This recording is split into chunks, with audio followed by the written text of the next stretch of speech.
പൊതുവിദ്യാലയങ്ങളിലെ ഭിന്നശേഷി കുട്ടികളുടെ പഠന പ്രതിസന്ധിക്ക് അടിയന്തരമായി പരിഹാരം കാണണമെന്ന് സുപ്രീം കോടതി.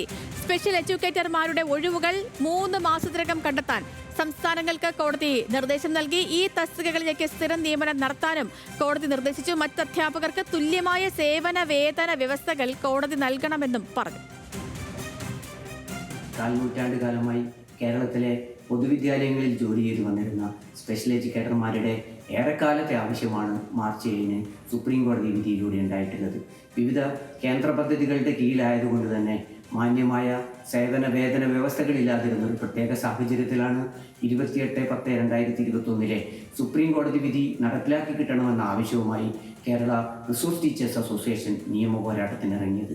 KRTA നേടിയെടുത്ത ഈ സുപ്രധാനമായ വിധി കേരളത്തിലെ ഇടതുപക്ഷ സർക്കാർ, എല്ലാ വിഭാഗം ജനങ്ങളെയും ചേർത്ത് നിർത്തുന്ന സർക്കാർ 3 മാസത്തിനകം നടപ്പിലാക്കി കേരളത്തിലെ ഭിന്നശേഷി വിദ്യാർത്ഥികളുടെ വിദ്യാഭ്യാസം എന്ന മൗലിക അവകാശം സംരക്ഷിക്കപ്പെടും എന്ന് തന്നെയാണ് സംഘടന പ്രതീക്ഷിക്കുന്നത്.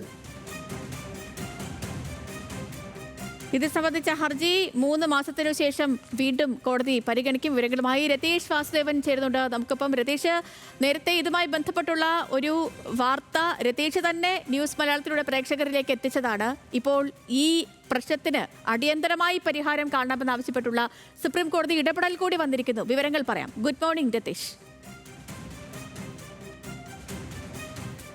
Good morning Sethu. വളരെ പ്രധാനപ്പെട്ടതും വളരെ സന്തോഷമുള്ളതും വലിയ പ്രധാനപ്പെട്ട ഇടപെടലാണ് സുപ്രീം കോടതി ഭാഗത്തു നിന്നുണ്ടായിട്ടുള്ളത്. കാരണം നമുക്കറിയാം, രാജ്യത്തെ സംസ്ഥാനത്തെ 1.25 ലക്ഷം വരുന്ന ഭിന്നശേഷി വിദ്യാർത്ഥികളുടെ പഠനം നിലയ്ക്കുന്ന ഒരു സാഹചര്യമാണ് നമ്മൾ 1 മാസം മുമ്പ് റിപ്പോർട്ട് ചെയ്തിരുന്നത്.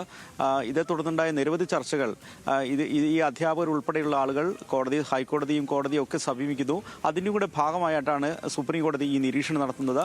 3 മാസത്തിനുള്ളിൽ ഭിന്നശേഷി വിഭാഗത്തിൽപ്പെട്ട സ്പെഷ്യൽ എഡ്യൂക്കേറ്ററെ, ആ ഭിന്നശേഷി വിഭാഗത്തിൽപ്പെട്ട കുട്ടികളെ പഠിപ്പിക്കുന്ന സ്പെഷ്യൽ എഡ്യൂക്കേറ്റർമാരുടെ തസ്തികകളെ സംബന്ധിച്ച് കൃത്യമായ ഒരു വിവരം സംസ്ഥാന ഗവൺമെൻറ്റുകൾ, രാജ്യത്തെ മൊത്തം സംസ്ഥാന ഗവൺമെൻറ്റുകൾ സുപ്രീം കോടതിയെ ധരിപ്പിക്കണം. 3 മാസത്തിനകം കൃത്യമായ എത്ര തസ്തിക ഉണ്ട്, എത്ര തസ്തികയിൽ നിയമനം നടത്താൻ സാധിക്കും തുടങ്ങിയ വിശദമായ വിവരങ്ങൾ സമർപ്പിക്കണം. കേരളത്തിൽ 2800 തസ്തികകളാണ് നിലവിൽ ഒഴിഞ്ഞുകിടക്കുന്നത്. ഈ തസ്തികകൾ ഉൾപ്പെടെ പുനർനിയമനവും സ്ഥിര നിയമനവും നൽകുന്ന തരത്തിൽ ആണ് കാര്യങ്ങൾ നിർദ്ദേശിച്ചിട്ടുള്ളത്. മാത്രവുമല്ല, ഇപ്പോൾ കരാറടിസ്ഥാനത്തിൽ പ്രവർത്തിക്കുന്ന ഈ സ്പെഷ്യൽ എഡ്യൂക്കേറ്റർമാരായ ആളുകളെ സ്ഥിര നിയമനത്തിലേക്ക് നടപടിയെടുക്കാനും സുപ്രീം കോടതി നിർദ്ദേശമുണ്ട്. എന്തായാലും 3 മാസത്തിനുള്ളിൽ വിശദമായ ഒരു ഇടപെടൽ നടത്തണം. കാരണം ഇതൊരു സ്പെഷ്യൽ സ്കൂളുകളിലല്ല, പൊതുവിദ്യാലയങ്ങളിൽ തന്നെ ഭിന്നശേഷി വിദ്യാർത്ഥികൾ പഠിക്കണം, അവർക്കും വിദ്യാഭ്യാസ അവകാശ നിയമത്തിന്റെ ഭാഗമായ എല്ലാ ആനുകൂല്യങ്ങളും ലഭിക്കണം എന്ന ഒറ്റ ലക്ഷ്യം കൂടി സുപ്രീം കോടതി കാണുന്നു. ഒരു പൊതു ലക്ഷ്യം വളരെ പോസിറ്റീവായി തന്നെ കാണുന്നു. അതിന്റെ ഭാഗം കൂടിയായിട്ടുള്ള സാമൂഹ്യ പ്രതിബദ്ധതയുള്ള ഒരു ഇടപെടൽ എന്ന നിലയിൽ തന്നെയാണ് സുപ്രീം കോടതിയുടെ ഈ വിധിയെ കാണാൻ സാധിക്കുന്നത്. പുതിയ കാലത്ത് ഭിന്നശേഷി വിദ്യാർത്ഥികളും പൊതുവിദ്യാലയങ്ങളിലെ വിദ്യാഭ്യാസ ആനുകൂല്യങ്ങളും സേവന വേതന വ്യവസ്ഥകളിലെ പോരായ്മകളൊക്കെ ചൂണ്ടിക്കാട്ടിയാണ് ഇതുമായി ബന്ധപ്പെട്ടുള്ള നിയമ പോരാട്ടം പോലും ആരംഭിച്ചത്. പക്ഷേ ഇപ്പോഴത്തെ സുപ്രീം കോടതിയുടെ ഇടപെടൽ ഈ വിഷയത്തിൽ വരുന്നത് ഏറെ സന്തോഷം നൽകുന്ന ഒരു കാര്യം കൂടിയാണ്. കാരണം ഭിന്നശേഷി കുട്ടികളുടെ കാര്യമാണ്. അതിൽ കോടതി ഇടപെടൽ എത്രയും വേഗം സർക്കാർ അത് നടപ്പാക്കുമെന്ന് തന്നെ പ്രതീക്ഷിക്കാം. രതീഷ് വാസുദേവനാണ് വിവരങ്ങൾ നൽകിയത്.